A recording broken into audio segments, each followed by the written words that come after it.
대한민국의 조용기 목사님을 소개합니다. 알고 믿고 확신한 데 거하라는 제목으로 말씀을 나누고자 합니다.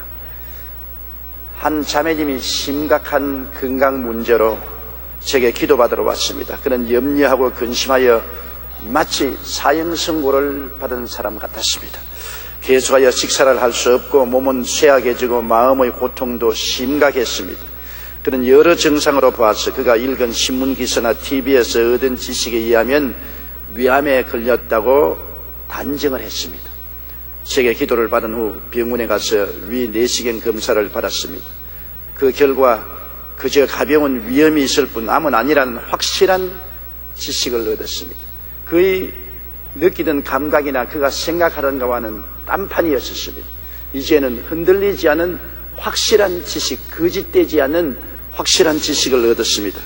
그가 올바른 건강 지식을 갖자 믿음이 생기고 자신이 생겨 확신하게 말할 수가 있게 되었습니다. 제가 그 몸의 상태를 물어보니 아직 소화는 안 되고 고통이 있지만 위암이 아닌 것을 아니 이상 조금도 두렵지 않고 건강하다는 믿음 위에서 확신에 넘치는 대답을 했습니다. 이처럼 우리는 하나님의 은혜를 누리기 위해서는 하나님의 말씀을 확실히 알아야 되는 것입니다. 우리가 환경을 바라보거나 감각에 의지하기나 느낌에 따라서 결정해서는 안 됩니다. 진짜 하나님이 주신 확실한 말씀 위에 서야 되는 것입니다. 말씀에 대한 확실한 지식이 없이는 결코 믿음이 생기지 않습니다. 믿음이 자라면 확신을 갖게 되고 믿음의 선언을 하게 되고 태산을 옮기는 기적이 일어나게 되는 것입니다. 첫째로 로마서 10장 17절에 믿음은 들음에서 나며 들음은 그리스도의 말씀으로 말미암느니라고 말씀했었습니다. 세상적인 믿음은 세상적인 지식에서 생겨납니다. 우리 감각과 경험과 이성적 깨달음에서 오는 지식을 가지고 세상에 우리가 살고 있지 않습니까? 우리가 우편국에 편지를 맡기면 목적지에 도달할 것을 믿습니다. 어떻게 믿습니까? 이것은 우리의 경험을 통해서 믿습니다. 내가 미국에 편지를 붙이든지 영국에 편지를 붙이든지 그 편지는 반전히 도달한다고 믿고 있는 것입니다. 이것은 우리의 경험적인 지식에 의한 것입니다. 또한 많은 돈을 은행에 맡깁니다. 은행이 돈을 떼먹을지 어떻게 합니까?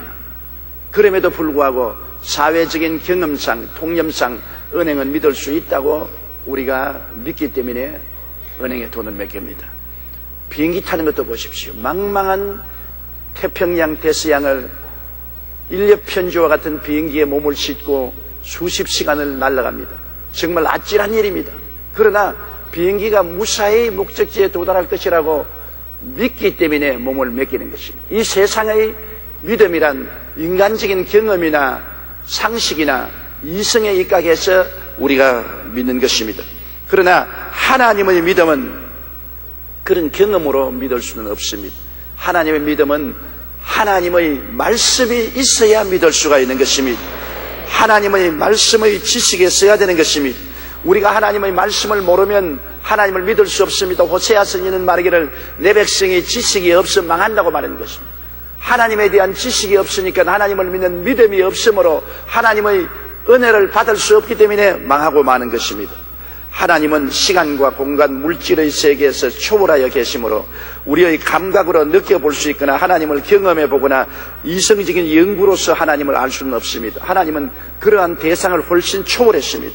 하나님은 하나님 편으로부터 말씀을 우리에게 주셔서 말씀을 듣고 그를 통해서 하나님을 깨달아 알고 믿고 의지하는 것이지, 우리는 하나님을 감각으로 느끼거나 이성으로 연구해서 깨달을 수 있는 대상이 되지 못합니다.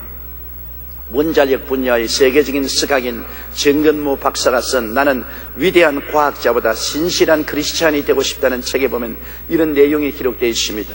사람들은 과학자인 정근모 박사에게 종종 신이 존재하는가, 과학자인 당신이 신의 존재를 증명할 수 있는가 하는 질문을 합니다. 이런 물음에 대해 정근모 박사는 어리석은 질문이라고 부르면서 말하기를, 신을 과학적으로 증명할 수 있다면 그것은 벌써 신이 아니다. 인간이 모든 것을 정복한다 할지라도 하나님의 영역은 침범할 수 없다. 어찌 과학으로 하나님을 증명할 수 있단 말인가? 나는 내 삶을 통해 끊임없이 사랑을 베풀어 주셨던 하나님, 때로는 세미한 음성으로 위로해 주셨고 때로는 나아갈 길을 인도해 주셨던 하나님을 믿는다. 지나온 삶을 반추해보면 더욱 그것을 깨닫게 된다고 말했습니다. 맞습니다. 하나님은 시간, 공간, 물질의 세계에 초월하여 계시므로 인간의 감각이나 경험이나 이성적 연구 대상이 되지 못합니다. 하나님의 지식은 하나님의 계시를 통해서만이 얻을 수가 있는 것입니다. 하나님이 우리에게 직접 계시해 주시기 때문에 우리가 하나님에 대한 지식을 얻을 수 있는 것입니다. 바로 성경은 하나님의 계시를 집대성한 것이 성경인 것입니다. 디모데후서 3장 16절에 모든 성경은 하나님의 감동으로 된 것이라고 말했으며, 히브리서 1장 1절로 2절에 옛적의 선지자들을 통하여 여러 부분과 여러 모양으로 우리 조상들에게 말씀하신 하나님이 이 모든 날 마지막에는 아들을 통하여 우리에게 말씀하셨다고 말하고 있는 것입니다. 세계적인 전도자였던 D.L. 무디 목사는 자신의 믿음에 대하여 이렇게 말했습니다. 나는 믿음을 달라고 기도했다. 그리고 믿음이 어느 날 하늘로부터 번개같이 뚝 떨어질 것을 기대했지만 믿음은 오는 것 같지 않았다.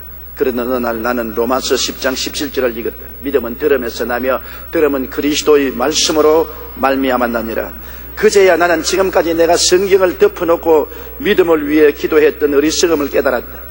이제 나는 성경을 공부하는 동안 믿음이 쑥쑥 자라나는 것을 깨달았다고 말한 것입니다. 유명한 학자인 사무엘 존슨은 자신의 임종시 머리맡에 있는 젊은이에게 이렇게 말했습니다. 젊은이여, 생전에 다수나마 세상에 알려진 사람의 마지막 말을 귀담아 들어두게. 그것은 바로 규칙적으로 성경을 읽고 살라는 것일세. 하나님의 지식은 하나님의 계시인 말씀을 통해서만 얻을 수 있습니다. 성경은 하나님의 계시를 집대성한 것이기 때문인 것입니다. 선교사였던 데이빗 리빙스톤이 아프리카에서 16년간을 섬긴 후 스코틀랜드로 돌아왔을 때 글래스고 대학에서 강의를 해달라는 부탁을 받았습니다. 학생들은 사자의 공격으로 한쪽 팔을 못 쓰고 수십 번의 열대병으로 초조해진 리빙스톤의 선교 이야기를 매우 감동적으로 들었습니다. 그때 리빙스톤은 청중에게 물었습니다. 나그네의 삶이 가져다 주는 외로움과 고통과 어려움 속에서 나를 붙들어준 힘이 무엇인지 아십니까? 순간 강당에는 정막만 흘렀을 뿐 아무도 대답하지 않았습니다.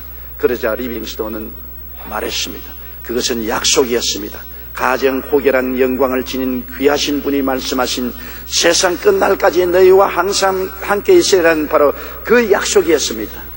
실제로 그는 기도하다가 세상을 떠났는데 당시 그 옆에는 손에 때 묻은 성경책이 놓여 있었고, 마태복음 28장 20절, 내가 너희에게 분부한 모든 것을 가르쳐 지키게 하라. 볼지어다 내가 세상 끝날까지 너희와 항상 함께 있으라는 말씀 옆의 여박에는 존귀한 분의 말씀이라는 메모가 적혀 있었습니다.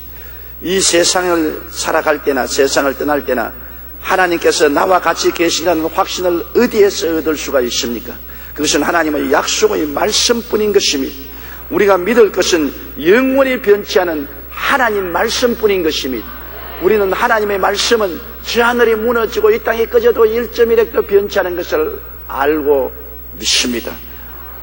성령님의 가르침도 역시 한 가지입니다. 하나님의 성령은 하나님 말씀을 우리에게 깨달아 알게 하실 뿐 아니라 하나님의 말씀을 우리에게 가르쳐 주십니다. 하나님에 대한 지식은 성령님의 가르치심을 통하여 우리의 마음속에 소유되는 것입니다. 요한복음 14장 26절에 보혜사 곧 아버지께서 내 이름으로 보내실 성령 그가 너희에게 모든 것을 가르치시겠다고 하셨습니다. 요한복음 16장 13절에 진리의 성령이 오시면 그가 너희를 모든 진리 가운데로 인도하시려고 말씀한 것입니다. 그러므로 믿음은 들음에서 나며 들음은 그리스도의 말씀으로 말미암기 때문에 우리가 창세기 계시록까지 말씀을 떠나서 하나님을 깨달을 수 없으며, 말씀을 가르쳐 주시는 성령의 계시가 아니고는 우리 마음속에 깨달음을 얻을 수가 없습니다. 말씀을 깨닫지 못하면 믿을 수가 없습니다. 하나님에 대한 것은 우리의 육신의 감각이나 환경이나 느낌으로서 하나님을 알 수는 없는 것입니다. 하나님에 대한 확실한 지식은 오직 말씀을 통해서만이 깨달을 수 있고, 말씀을 받을 때 우리는 믿을 수가 있는 것입니다. 그러면 둘째로 우리가 인생을 살아가는데 언제나 우리의 환경 가운데 두 가지 믿음의 충돌을 느낍니다. 육신적인 믿음과 신령한 믿음인 것입니다. 우리의 환경과 감각과 이성을 통해서 자연적인 인간이 가지고 있는 믿음, 그 육신적인 믿음과 하나님의 말씀을 통해서는 계시적인 믿음이 충돌할 때 어느 편을 믿어야 될 것이냐는 것입니다. 이것이 우리가 매일 부딪히는 문제요, 선택해야 될 난제인 것입니다. 성경에 보면 마르다와 마리아의 체험이 있습니다.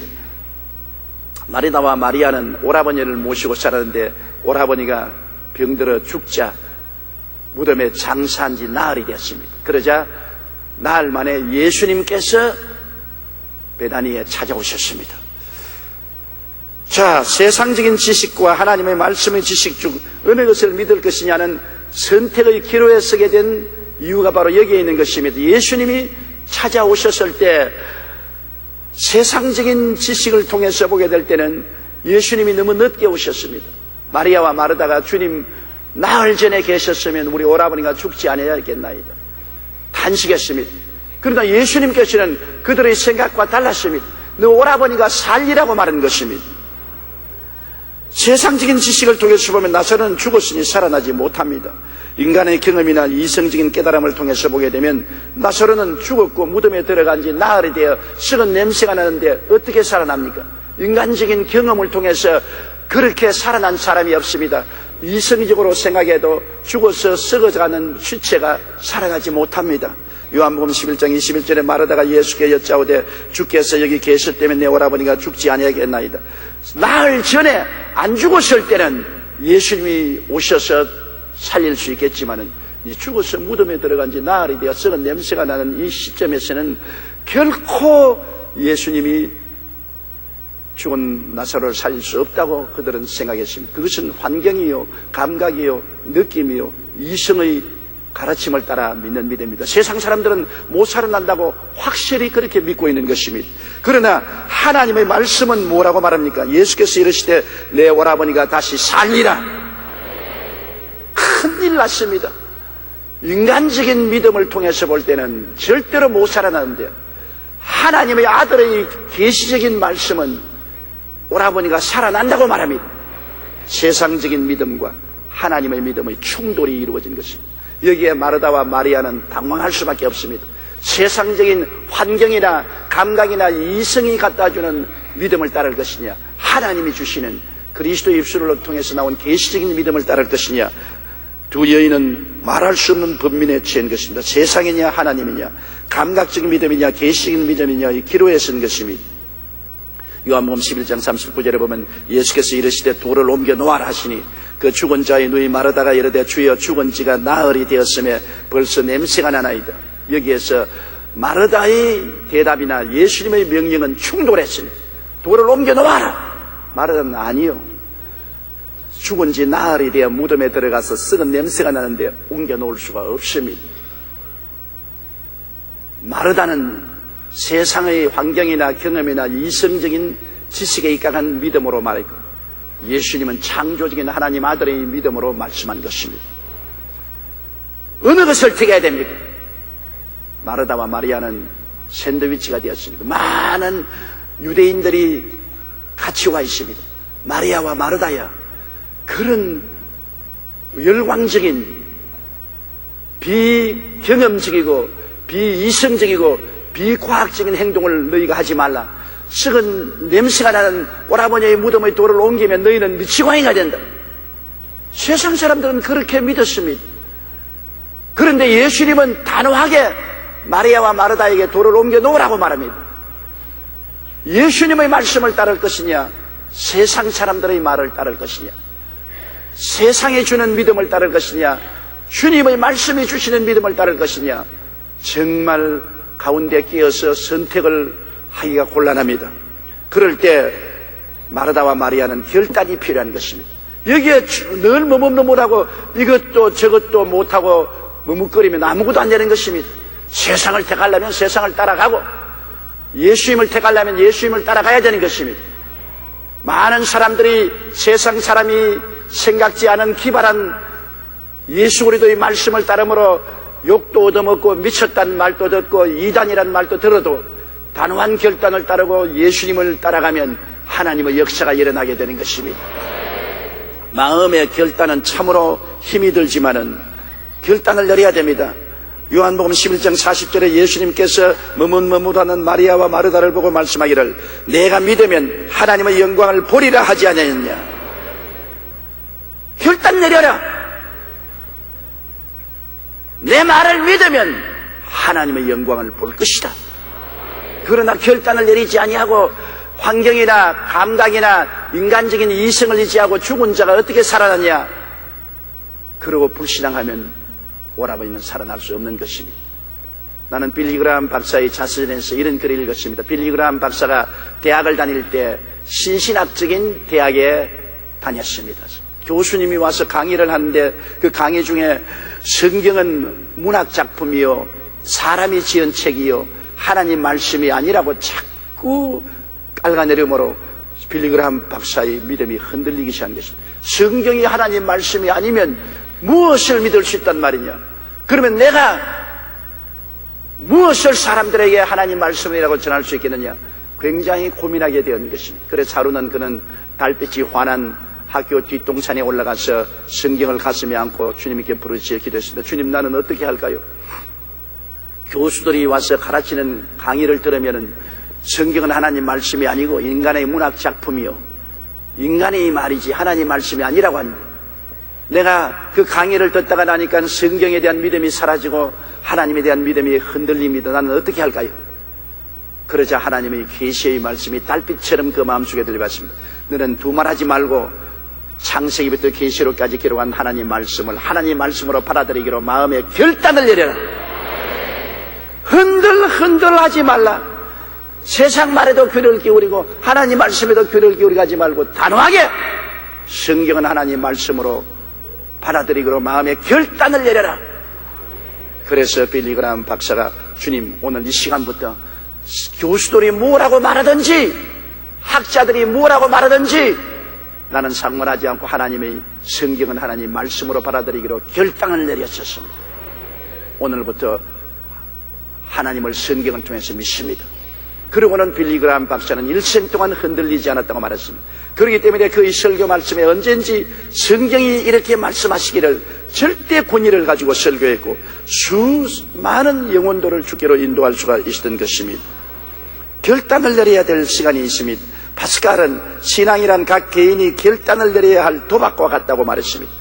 그는 인간의 이성으로는 하나님이 있다는 것을 증명할 수도 없고 하나님이 없다는 것도 증명할 수 없다고 말했습니다. 오히려 하나님이 있다고 믿기로 결단하고 살아가는 사람에게 숨어 계시는 하나님께서 자신을 드러내신다고 말씀하셨습니다. 하나님을 증명하려고 하면 인간의 힘으로는 증명 못합니다. 하나님은 시간과 공간과 물질을 초월해서 계신 분이기 때문에 무엇으로 증명할 수 없습니다. 하나님이 있다고도 할 수 없고 없다고도 할 수 없습니다. 그러나 하나님이 계시다고 마음에 믿기로 결단을 하고 나가면 하나님이 계시해 주시는 것입니다.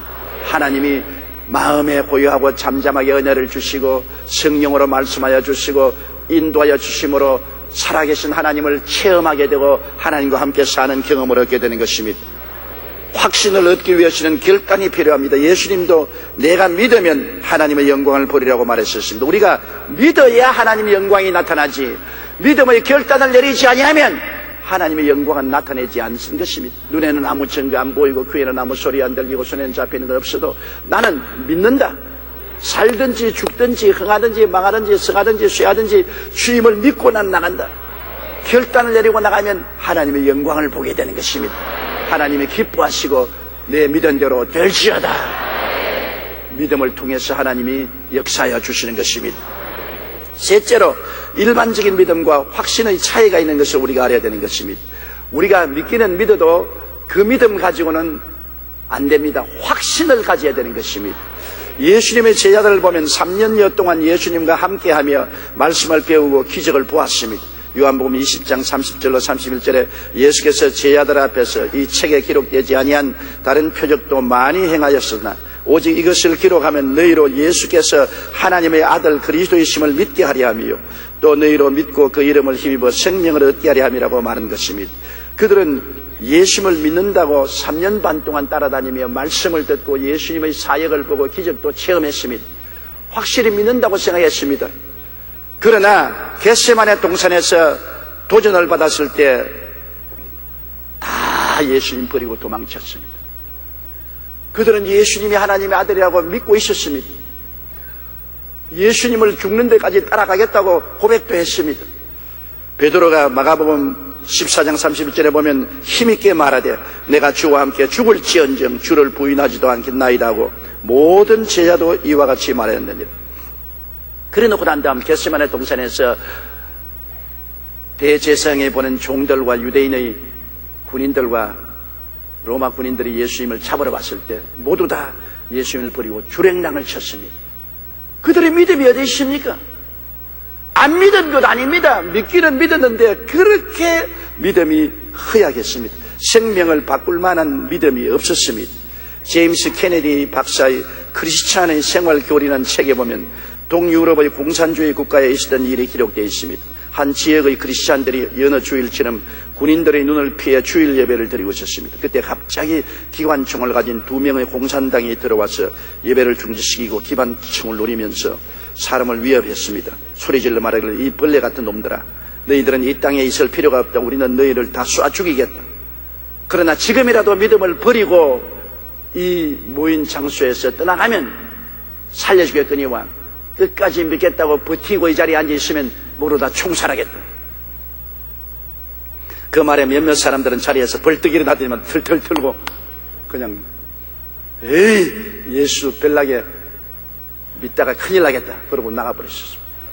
그러나 많은 사람들은 나가지 않고 죽음을 각오하고 그 자리에 앉아있습니다.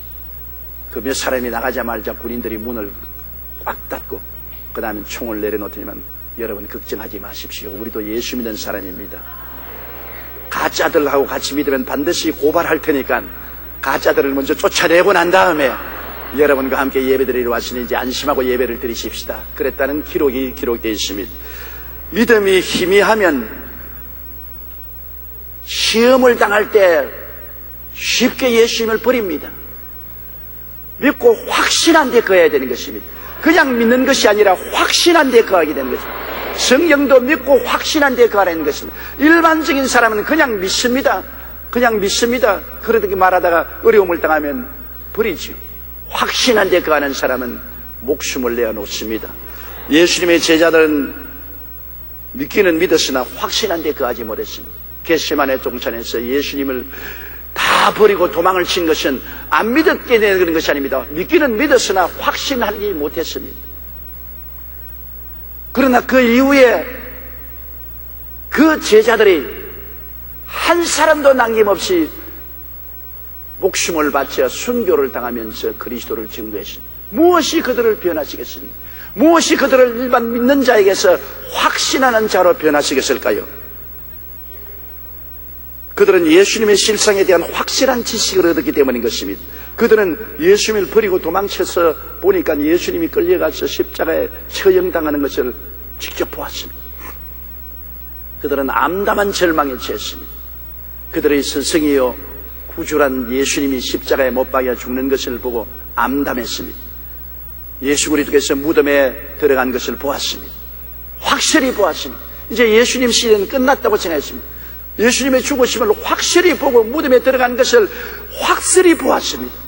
그건 거짓이 될 수 없습니다.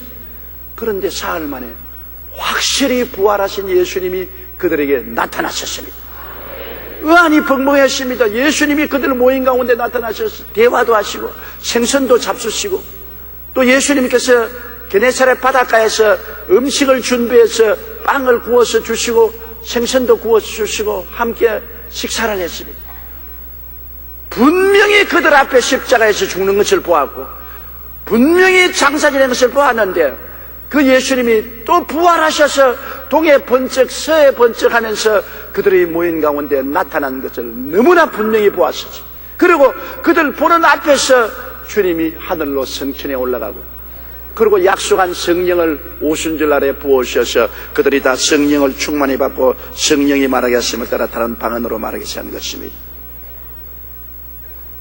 그러니 그들은 이 너무나 확실한 지식에 이제는 일반적인 믿음이 아니라 확신하게 되었습니다. 아, 예수를 믿으면 죽어도 살고 살아서 믿으면 영원히 죽지 않는다. 너무나 뚜렷하게 죽은 예수님이 살아서 그들 가운데 나타난 것을 보고 성천한 것을 보았기 때문에 이제는 걱정이 없습니다. 이제는 살아도 좋고 죽어도 좋다. 살든지 죽든지 죽을 것이다. 살아서 천당 가도 좋고 죽어도 천당 가니 좋다. 예수 그리스도의 복음은 너무나 확실하다. 이제는 그냥 믿는 것이 아니라 확신하게 된 것입니다. 사도행전 2장 22절로 24절에 너희도 아는 바와 같이 하나님께서 나사렛 예수로 큰 권능과 기사와 표적을 너희 가운데 베푸사 너희 앞에서 그를 증언하였느니라. 그가 하나님께서 정하신 뜻과 미리 아신 대로 내어준 바 되었거늘 너희가 법 없는 자들의 손을 빌려 못 박아 죽였으나 하나님께서 그를 사망의 고통에서 풀어 살리셨다고 담대하게 말할 수 있었습니다. 그 확신이 죽음조차 초월하게 만들었습니다. 너무나 확실하니까 이제 죽는 건 끝나지 않습니다. 예수님이 내가 너희를 위하여 처소를 예비하려 가느니 가서 처소를 예비하면 다시 와서 나 있는 곳에 너희도 함께 있게 하겠다는 말씀 너무나 확신하게 된 것입니다. 육신의 장막지 무너지면 무슨 걱정할 거 있노. 내가 주님 예비한 영원한 천국에 들어갈 것인데 죽이면 죽여봐라. 나는 그리스도를 증거하겠다. 이러한 담대함을 가지게 된 것입니다. 사도행전 4장 18절로 20절에 그들을 불러 경고하여 도무지 예수의 이름으로 말하지도 말고 가르치지도 말라 하니 베드로와 요한이 대답하여 이르되 하나님 앞에서 너희 말을 듣는 것이 하나님의 말씀 듣는 것보다 옳은가 판단하라. 우리는 보고 들은 것을 말하지 아니할 수 없다 하니 보십시오. 보고 들은 것이 너무나 확실합니다. 진짜로 죽고 진짜로 장사 지낸 거 보았습니다. 부활해서 나타나셔서 함께 식사를 하고 함께 말씀을 나눈 것을 체험했습니다. 보는 앞에서 성천하는 것을 보았습니다. 다시 오겠다는 약속도 들었습니다. 이제 더 이상 무엇을 의심할 수 있는 것입니까? 이제는 믿음이 아니라 확신인 것입니다. 사도행전 20장 24절에 바울 선생님이 말한 것을 보면 내가 달려갈 길과 주 예수께 받은 사명 곧 하나님의 은혜의 복음을 증언하는 일을 마치려 하면 나의 생명조차 조금도 귀한 것으로 여기지 아니한다고 말한 것입니다. 로마서 8장 35절에 누가 우리를 그리스도의 사랑에서 끊으리요 환난이나 공고나 박해나 기근이나 즉시나 위험이나 칼이랴.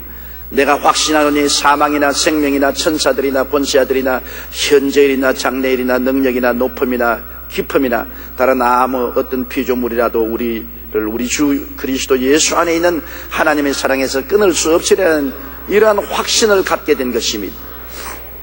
유세비우스 교회사에는 예수님의 12제자의 순교 일지가 기록되어 있습니다. 그들이 얼마나 확신했던지 그냥 믿었을 때는 겟세마네 동산에서 예수님을 버리고 다 도망쳤으나 죽었다가 부활해서 함께 식사를 하고 성천하고 보내신 성령을 받고 난 다음에 그들의 믿음은 확신으로 변했기 때문에 모두 다 죽음으로써 그들의 증거를 인쳤습니다. 왜 하나님은 12제자를 다 순교하게 했습니까? 그것은 예수 그리스도의 복음이 너무나 확실하기 때문에 죽음으로도 부인하지 않는다는 것을 훗날에 보여주기 위한 것입니다. 목숨을 바쳐서라도 우리가 보고 들은 것이 확실하다는 것을 증명하기 위해서 제자들 모두 다 순교당하도록 주님이 허락하신 것입니다. 베드로는 로마에서 가서 전도하다가 십자가에 거꾸로 못 박여 죽었습니다.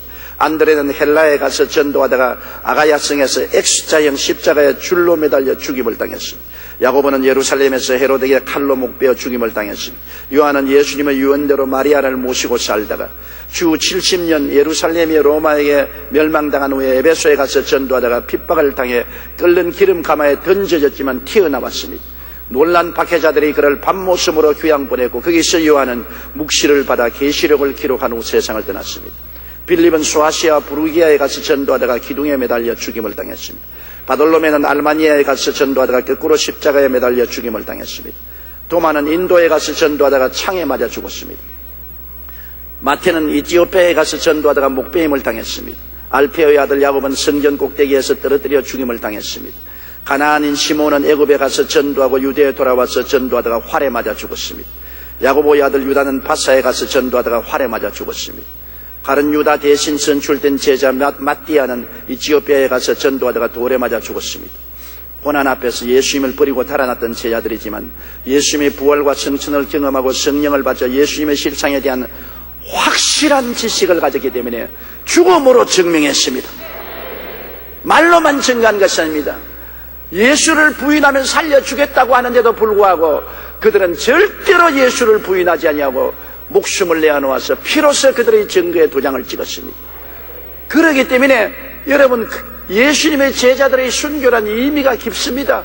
그들이 그냥 믿는 자가 아니라 확신한 자가 된 것은 진짜로 그리스도가 하나님의 아들인 것을 체험했기 때문인 것입니다. 그가 십자가에 죽는 것도 진짜고, 무덤에 들어간 것도 진짜로 보았고, 부활하신 것도 진짜로 보았고, 눈앞에서 성천한 것도 보았고, 약속한 성령을 보내신 것을 체험한 그들은 이제는 의심할 도리가 없었습니다. 의심이 들어갈 틈이 없었습니다. 죽음으로써 그들의 증거를 다 확인한 것입니다. 이처럼 여러분, 예수 그리스도가 구주된 것은 확실한 사실인 것입니다. 진리의 말씀은 거짓이 없습니다. 예수님이 우리 위해서 십자가에 돌아가시고 부활하셔서 성천하시고 하늘에 우리의 있을 곳을 예비한 것은 틀림없는 사실인 것입니다. 두려워할 필요고 놀랄 필요가 없습니다. 땅에 있는 장막집이 무너지면 손으로 짓지 않은 영원한 집이 우리를 위해서 예비해 있는 것입니다. 우리가 살면 주를 위해서 섬기고 죽으면 천당 가는 건 너무나 확실한 것입니다. 그렇기 때문에 예수 믿는 삶은 두려워하고 놀라운 삶이 아니라 편안한 삶이 되는 것입니다. 이렇기 때문에 우리는 머릿속 믿음을 가지지 말고 마음속 확신을 가져야만 되는 것입니다. 지식은 머릿속에 있지만 깨달음은 마음속에 들어오는 것입니다. 깨닫지 못한 지식은 머릿속 믿음이요, 깨달은 지식은 마음속의 믿음이 되는 것입니다. 마태복음 13장 23절에 말씀을 듣고 깨달으라고 말했었습니다. 골로새 2장 2절에는 확실한 이해의 모든 풍성과 하나님의 비밀인 그리스도를 깨닫게 하려 함이라. 그냥 아는 것하고 깨닫는 하고는 굉장히 틀립니다. 우리가 성경을 들을 때 그렇구나, 창세기부터 계시록까지 성경의 지식을 가지고 있어도 마음속에 깨닫지 못하면 내 것이 안 됩니다. 예수님이 위대한 성자요 종교인이라고 사람들은 다 알고 있습니다. 깨달으면 내 구주라는 것을 알게 되는 것입니다. 깨닫는 것은 사람의 힘으로 깨닫지 못합니다. 성령이 오셔야 깨닫게 하는 것입니다. 수십 년 교회에 왔다 갔다 해도 성령을 받지 않으면 예수님이 구주인 것을 깨닫지를 못합니다. 아무리 성경 말씀을 들어도 깨닫지 못하면 나에게는 그 성경 말씀이 아무 관계가 없는 것입니다. 믿음은 깨달아야 마음속에 들려오는 것입니다. 깨달으면 큰 보배를 얻는 것입니다. 늘 길거리 옆에 버려진 돌멩이인 줄 알고 왔다 갔다 하다가 나중에 깨닫고 보니 그게 금덩어리와 같습니다. 그저 성경 말씀 창세기부터 계시록까지 말씀을 읽습니다. 하나님 말씀이다 그렇게 읽습니다. 그러나 어느 날 성령이 오셔서 그 진리의 말씀을 깨닫게 해주시면 기적이 일어나게 되는 것입니다. 놀라운 역사가 일어나게 되는 것입니다. 나는 선교사 한 사람이 간암으로 죽어가다가 기적적으로 살아난 기사를 읽어본 적이 있는데, 이분이 선교사로서 복음을 외국에 가서 전도하고 성경을 잘 아는 사람이었어요. 간암에 걸려서 사형 선고를 받고 선교지에서 고향으로 돌아와서 죽을 날을 기다리는데, 하루는 양지볕에 글상을 갖다 놓고 글상에 앉아서 햇빛을 쬐이면서 성경을 읽고 있었습니다. 여느 때와 같이 그냥 성경 공부하는 것입니다. 그런데 베드로전서 2장 24절을 읽게 되는 것입니다. 제가 채찍에 맞음으로 너희가 나음을 얻었나니. 옛날 또 그 말씀 수없이 읽었습니다. 지식을 가지고 있습니다. 그 성경을 외우고 있었습니다. 그러나 그날은 그 성경을 읽자 그 성경에서 성령의 빛이 비춰서 마음에 깨닫게 된 것입니다. 깨달음을 주었습니다. 예수께서 2000년 전에 나의 연약한 것을 친히 담당하시고 병을 짊어지시고 채찍에 맞으심으로 나는 벌써 2000년 전에 나음을 입은 사람이구나. 지금 병들어 있는 것은 거짓되고 헛된 것이다. 이 마귀의 거짓말이다. 내가 병들어 있을 필요가 없지 않느냐. 깨달음이 왔습니다. 전에는 깨달음이 없을 때는 좋은 하나님의 말씀이다 그랬지만, 깨달음이 오자 그는 부인에게 여보 나 옷 갖다 주세요. 왜요? 나 이 환자의 복을 벗고 이제 평상복으로 갈아입고 일을 해야 되겠습니다. 아니 당신 어떻게 그래야 하니? 아니야, 나는 여튼 줄 병자인 줄 알았는데 오늘 성경을 읽어보니까 병자가 아니네. 잘못 알았어. 여태까지 병자인 줄 알고 환자복 입고 걸상에 앉아서 죽을 날을 기다리는데 오늘 깨닫고 보니까 병자가 아니야. 예수님 안에서 완전히 나은 사람이야. 부인은 깨닫지 못하니까 여보 안 돼. 무리하면 안 돼. 일어나면 안 돼. 깨닫지 못한 부인은 성경 말씀을 보고도 안 된다고 자꾸 말렸는데, 깨달은 남편은 내 여태까지 몰랐어, 속았어, 나 병자 아니야, 걱정하지 마, 옷 갈아입고 그 길로부터 성경 들고 신방하고 설교하고 부흥회하고 나갔는데 깨끗이 나와버리고 말았다는 기록을 보였습니다. 깨달음이란 얼마나 중요한지요.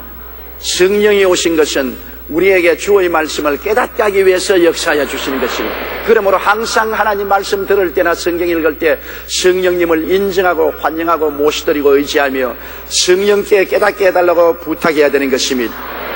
넷째로, 우리가 깨달은 말씀을 믿었으면 담대하게 입술로 시인해야만 되는 것입니다.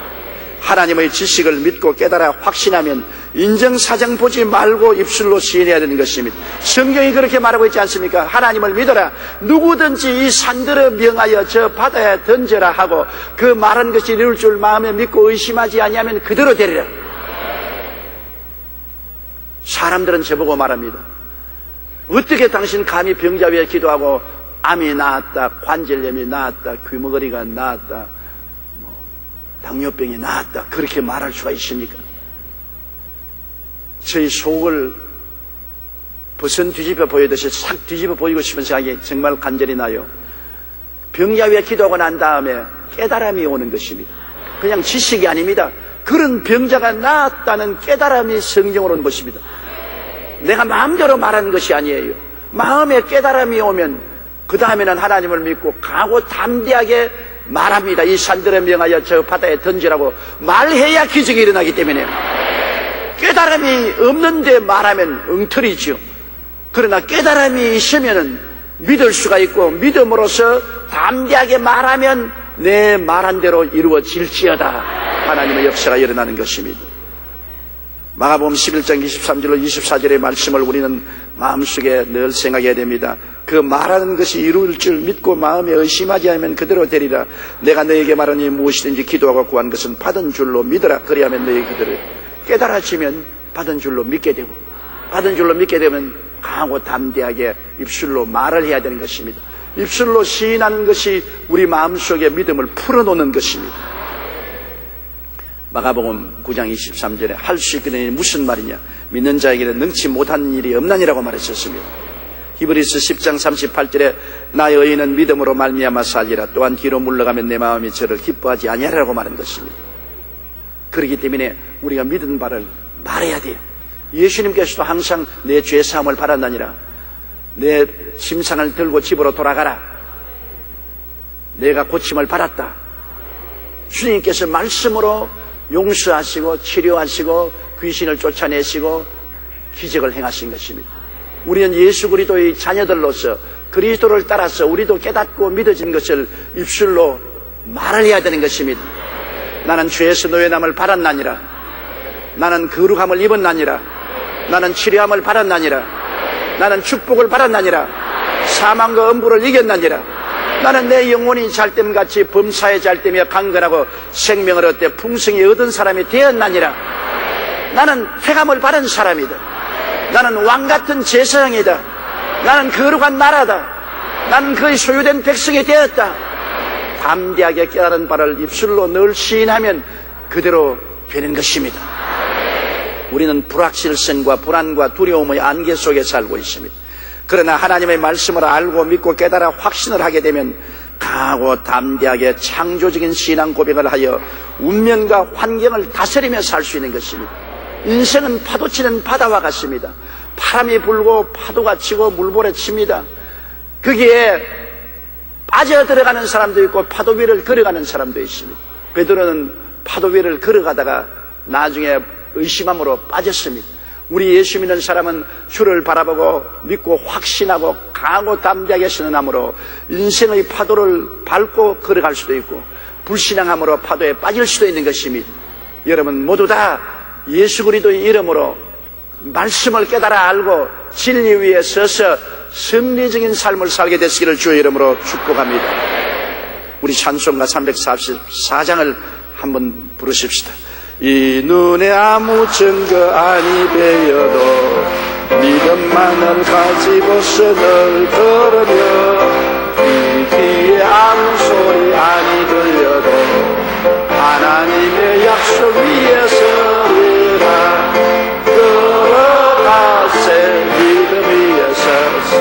나가세 의심 버리고 걸어가세 믿음 위에 서서 눈과 귀에 아무 증거 없어. 다 같이 고개 숙여 기도드리겠습니다. 사랑이 많으신 우리 아버지 하나님, 우리는 믿고 확신할 수 있는 말씀을 가지고 있음을 감사합니다. 우리 인생에 하나님이 믿고 확신할 수 있는 성경을 주신 것을 너무나 감사하고, 또 우리 주 예수님이 사람으로 오셔서 우리 보는 앞에서 죽으시고 장사진의 번 떼시고 우리 보는 앞에서 부활하고 승천하셔서 의심할 수 없는 확신을 허락하여 주신 것을 감사합니다. 그러므로 인생을 불안과 공포 속에 살지 말고 믿고 확신한 데 살고 강하고 담대한 믿음의 선언으로 기적을 동반하는 삶을 살게 하여 주시옵소서. 예수님 이름으로 기도드리옵나이다. 아멘. 할렐루야. 아멘. 목사님 감사합니다. 구독과 좋아요는 제작하는 데 힘이 됩니다. 감사합니다.